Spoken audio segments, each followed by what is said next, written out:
안녕하세요. 똑소리 나는 재테크의 똑재입니다. 사람들은 누구나 성공적인 투자를 하고 싶어 합니다. 그런데 도대체 어떻게 해야만 돈을 벌 수 있는 건지 참 막막하기만 한데요.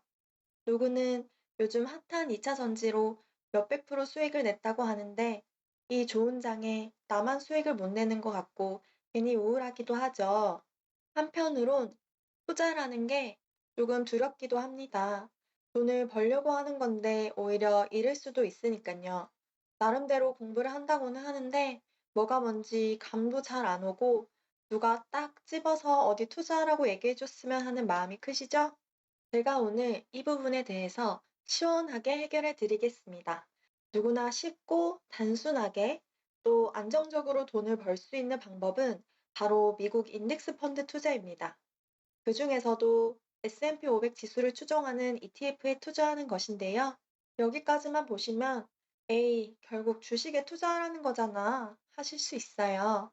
제가 지금부터 총 9가지 근거를 통해서 왜 미국 S&P 500 ETF가 답인지 설명해 드리도록 하겠습니다.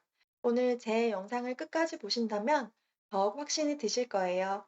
첫 번째 사진은 1802년부터 2012년까지 약 200년간의 축적된 미국 자산군별 수익률 데이터입니다. 한눈에 봐도 가장 수익률이 높은 자산은 바로 주식인데요. 1802년 주식에 1달러를 투자했다면 2012년 70만 달러가 넘었다는 것이죠.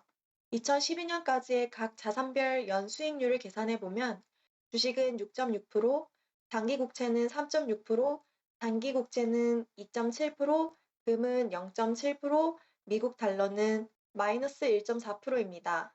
물론 때에 따라 채권과 금, 달러의 성과가 더 좋을 때도 있지만 장기적으로 봤을 때는 주식에 투자하는 것이 가장 성과가 좋습니다. 결국 오랜 기간에 걸쳐 가파르게 우상향하는 자산은 주식이 유일합니다. 두 번째 사진은 지난 1926년부터 2020년까지 각 연도별 미국 S&P 500 지수 수익률을 점으로 나타낸 표입니다.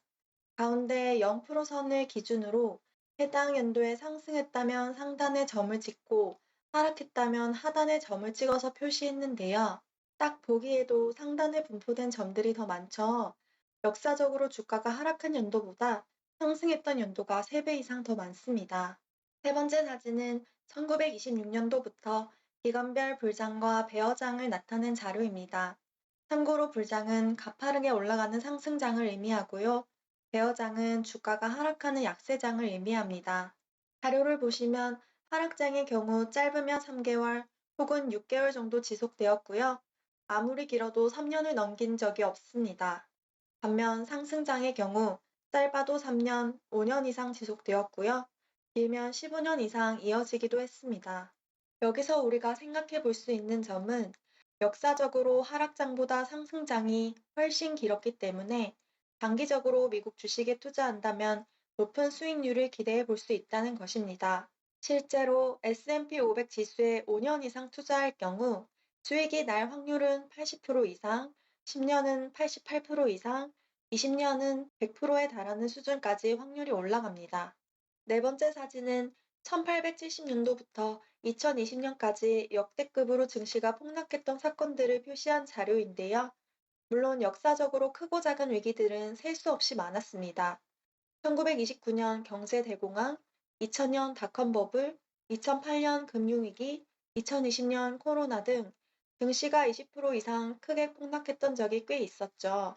하지만 이러한 큰 폭의 하락도 시간이 지나면 모두 회복하는 것을 볼 수 있습니다. 주식은 위기와 성장의 사이클을 가지고 있는데요. 단기적으로 봤을 때는 하락할 가능성이 높지만 장기적으로 봤을 때는 필히 성장하는 것이 역사적으로 증명되어 있습니다. 오히려 이렇게 큰 폭의 하락이 나중에 보면 매수하기 좋았던 기회였음을 깨닫게 되기도 합니다. 다섯 번째 사진은 1900년도 이후 미국 대통령과 다우존스 지수 수익률을 나타낸 차트입니다. 빨간색 막대가 공화당, 파란색 막대가 민주당을 나타내는데요. 어느 당이 집권을 하든 주식 수익률과는 크게 연관이 없다는 것을 볼 수 있습니다. 어쨌든 정부는 경제를 살리고 정권을 유지하기 위해 민심을 사야 하는데 주가가 빠지면 그럴 수 없기 때문입니다. 그래서 주가가 만약 폭락하게 되더라도 정부에서는 어떻게든 다시 회복시키려고 노력하게 됩니다. 여섯 번째 사진은 2011년도부터 2021년도까지 약 11년간 각 투자처의 연평균 수익률을 나타낸 자료입니다.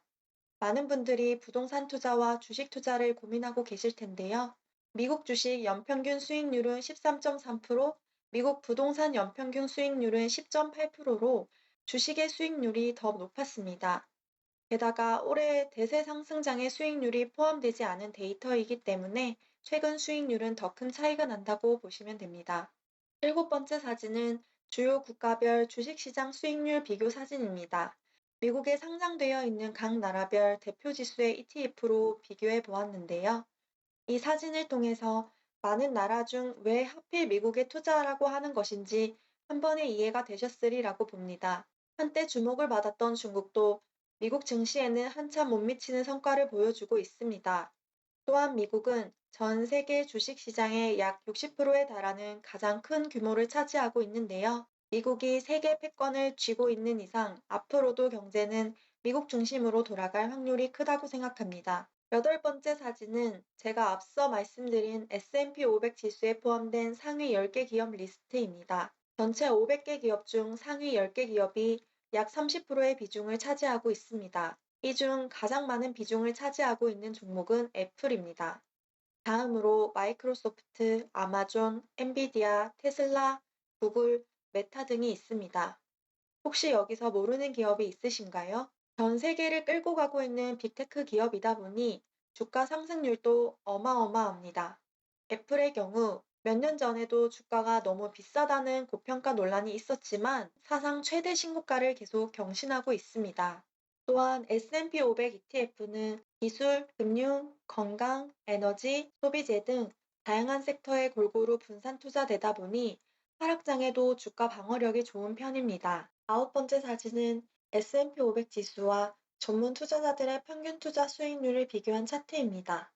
월가 펀드 매니저라고 하면 학력도 좋고 경험도 풍부할 텐데 S&P 500 지수의 성과에는 한참 못 미치는 수준입니다.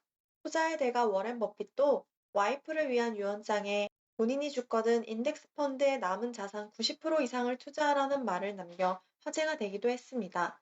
이상으로 미국 S&P 500 지수에 투자해야 하는 이유에 대해 알아보았는데요.